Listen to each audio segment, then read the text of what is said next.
Hello mga kalabata!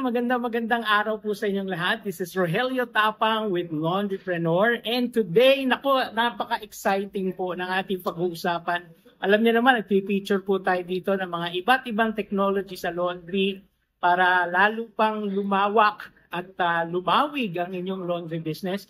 At isa sa mga laging usapin po dyan ay yung dry cleaning. Nako, diba? Marami po nagtatanong, sir, pwede ba ako mag-aral ng dry cleaning? Saan po ba ako magpapaturo? Well, the search is over. Kasama po natin ang One Rockport Enterprises, San Pedro Laguna all the way. And we have here today ang ating pong resource speaker from One Rockport, si Miss Jane Estalio. Hello, madam. Magandang araw po sa inyo. Magandang araw. Sobrang liwanag ng araw. And thank you for joining us dito sa Laundrypreneur. Thank you for inviting me, sir. It's my honor, no? Kasi po ako, na-excite ako every time I hear new technology available for our laundrypreneurs na gustong matuto ng mga bagong technology sa laundry, right? Yeah. And I will give you the floor to explain to us yung nabanggit nga na Smart Dry Cleaning System. So, let's all ask, ma'am, ano po ba itong Smart Dry Cleaning System? Okay. Smart Dry Cleaning System, ito yung pinakabagong na-discover natin na dry cleaning process na hindi gumagamit ng chemicals. So, talagang eco-friendly. Eco-friendly. From the word eco itself, kasi dapat siyang eco-friendly, dapat hindi nakakasama ng kalusugan. Right. Maganda sa kalikasan. So, hindi tayo mapu-question kung saan napupunta yung mga dumi ng mga chemical na yan. Dahil wala tayong gagamitin chemicals. Right. Smart because we are using one of the top technology na kinreate ng isang magaling na kumpanya na using steam. Okay. Alright. So, pero ang process is just like dry cleaning. Okay. Yun yung kagandahan. Kasi marami nagsasabi, gusto ko magkaroon ng dry cleaning sa shop. Sa shop. Kasi extra income daw yan. Correct. Which is true. Kasi almost 30% of your income will come from dry cleaning, other services. Right. Ito, bukod sa dry cleaning, sir, para siyang all-in-one na siya. Mm-hmm. Nagda-dry clean ka, nagsa-steam clean ka, naglilinis ka, nagsa-sanitize ka, and all. Wow. Okay. So, yun yung kagandahan nitong EcoSmart. Right. So, safe siya, and at the same time, mas mapapagaang yung trabaho ng dry cleaning, and you can sell these services na mas malaki pa kaysa doon sa regular laundry na. Ibig sabihin yung parang pinaka-profit margin natin pag binibenta natin to, mas malaki. Okay, can you give an example? Ano ba, halimbawa, mga dry cleaning kasi, mga gown, di ba? Mga Americana, barong, mga ganyan. O, halimbawa, isang item, magkano ba ang usual pricing niya? For example, isang damit, isang suit. Pwede kang mag-charge ng isang suit lang ng 600 to 800 pesos in just 20 minutes. Okay.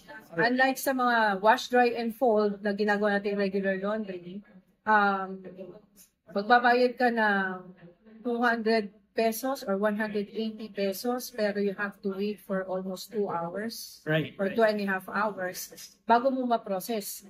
And that's for regular laundry lang yun, di ba? Ito Americana or suits, yes, diba? it is one naman. In just 20 minutes, pwede ka kumita ng times 3. Wow. Sa regular. Alright, so halimbawa yung 600 to 800 na charge mo, and that's actually ang cost lang nun, divide by 3. Yes, parang okay na, malilinis mo na yung item. So, tapos mabilis. Mabilis.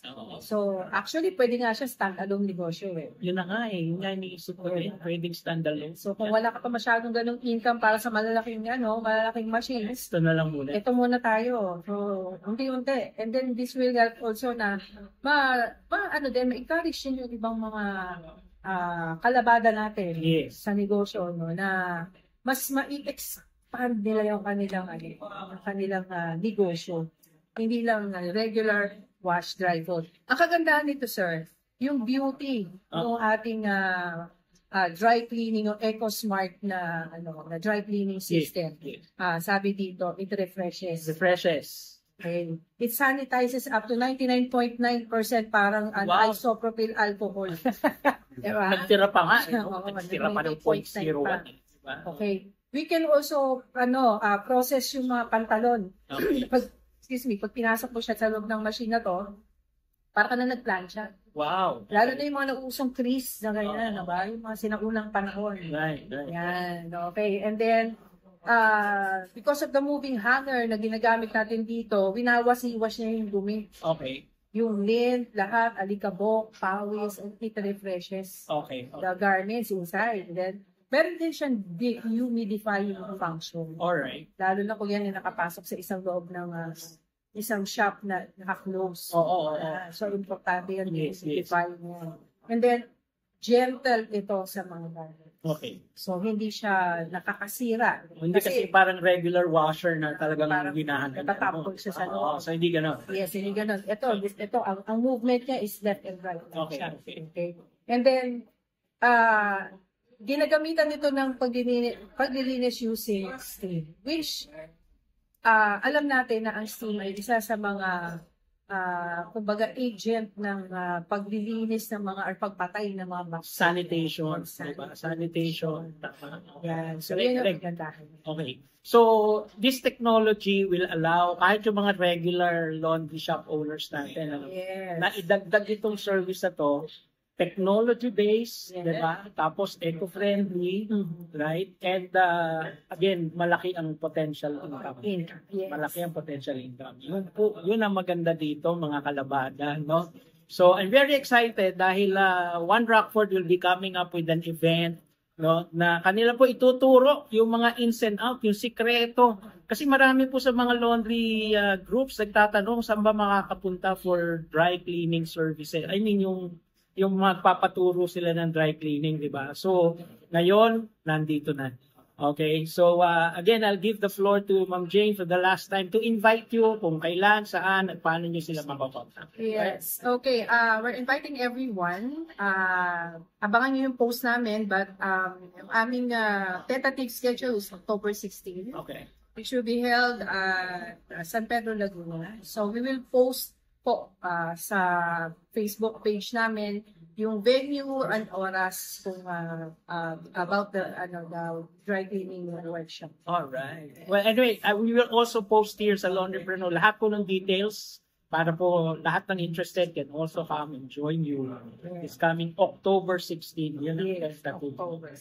So, again, maraming salamat, Ma'am Jane. No? And, Thank you, Sir Noel. Opo, sana po ay marami pa kayong matulungan ng mga laundry shop owners. Yes. Mas mapalawak pa yung negosyo. Basta po para sa ikabubuti ng ating ekonomiya, tulungan natin. Alright, maraming salamat. Okay. So with that, We'll see. thank you mga kalabada. Kita-kita po tayo. Thank you. Eh,